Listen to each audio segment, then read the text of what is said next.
Good morning to all of you. So today I'm going to cover the entropy part, which is in third unit, second half of the third unit.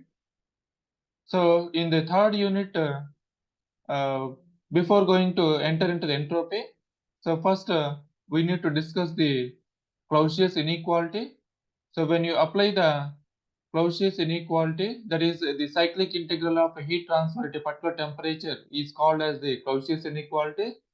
And this Clausius inequality dq by t, which is less than or equal to 0, that means this particular inequality is going to decide whether a cycle is reversible or irreversible or it is impossible cycle. So that is the significance of this Clausius inequality.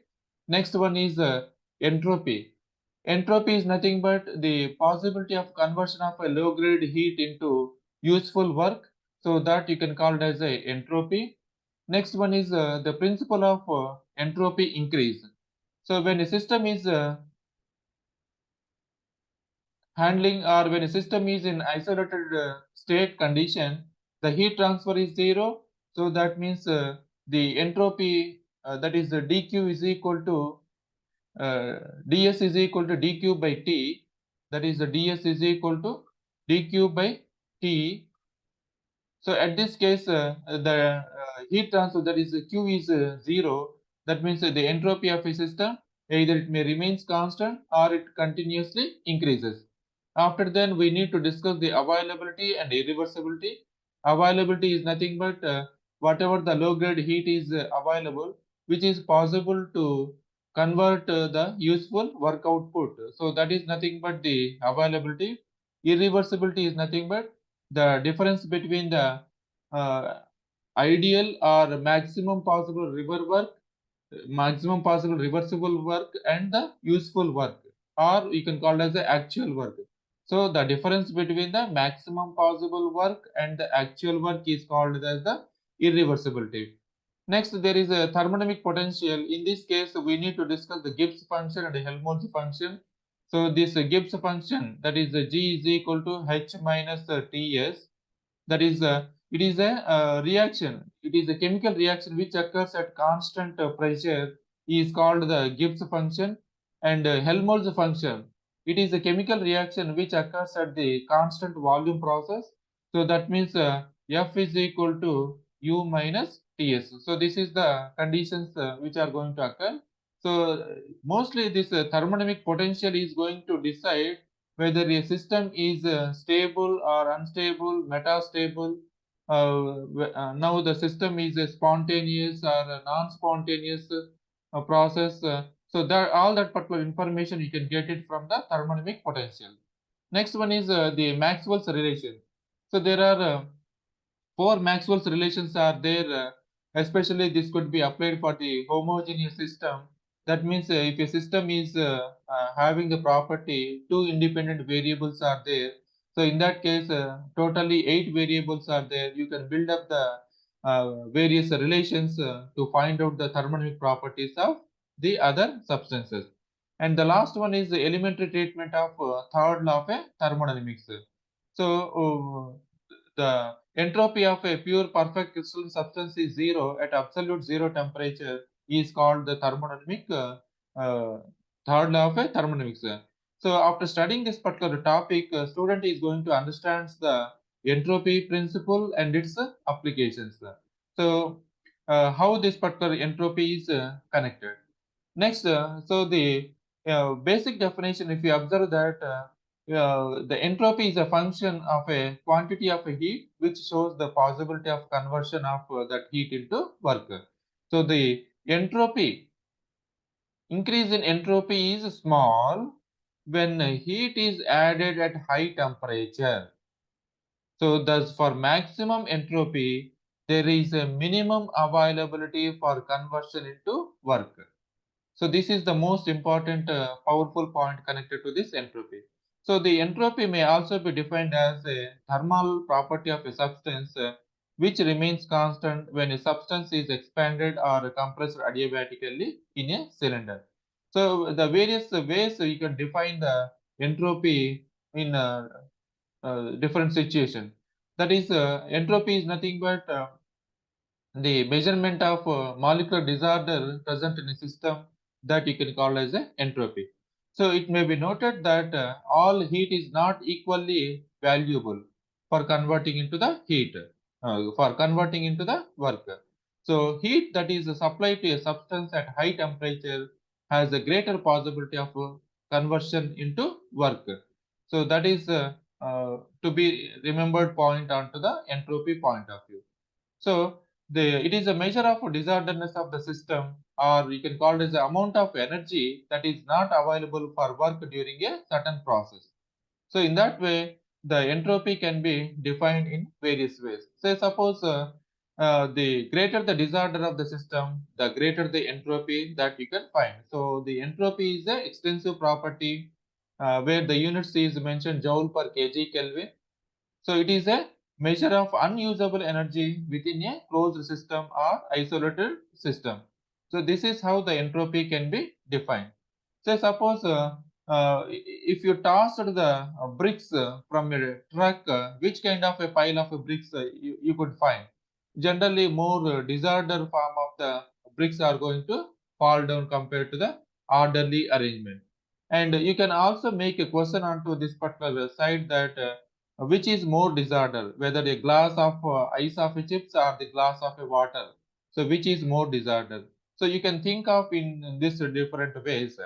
Now the entropy of a gas is higher than compared to the entropy of a solids and liquids. So the level of molecular disorder of a substance increases as it melts or evaporates. So what are the characteristics? The entropy of a system remains constant for a reversible adiabatic or isentropic process. The another point is that when heat is added to a system, the entropy of a system is going to increase. So mostly this entropy is connected to the disorder of the system. So that means whether it is going to connect to the orderly arrangement of the molecules or disorderly arrangement of the molecules. So in this case, the orderly energy can be readily converted to the disorderly energy. So that is more obvious thing. But there are certain natural limitations on the conversion of disorderly energy into the orderly energy form, which is delineated by the second law of thermodynamics. So uh, when two gases, when mixed, represent the higher degree of disorder than when they are separated. So in that way, you can analyze the entropy in a different way. Note that in the absence of any heat transfer, the entropy change is due to the irreversibilities present in the system. So that the effect is continuously it increases the entropy. So this is how the entropy, the principle. So for an isolated system which does not undergo any energy interaction with the surroundings, then for an isolated system, it always greater than or equal to 0. So this equation can be expressed as entropy of an isolated system during a process always increases, or in the limiting case of a reversible process which is going to remain constant, which is going to remain constant.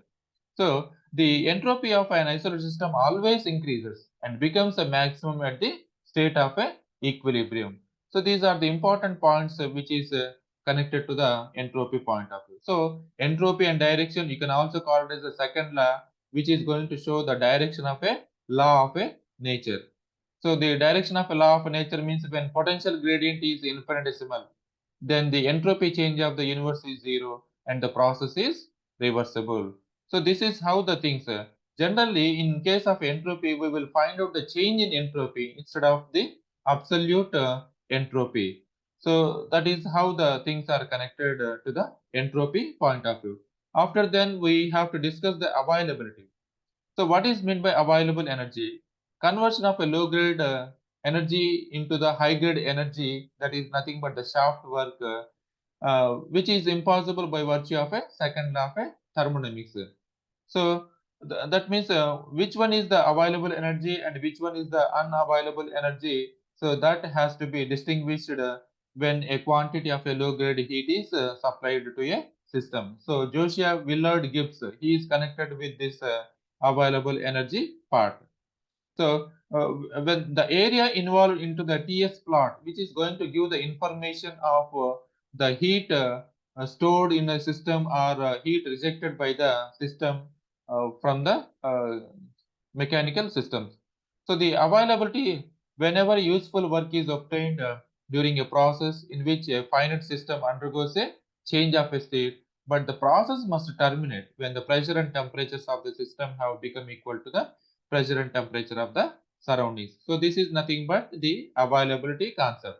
That means the availability you can also call it as exergy, which is nothing but the maximum useful work obtainable from a system when it reaches to the dead state condition.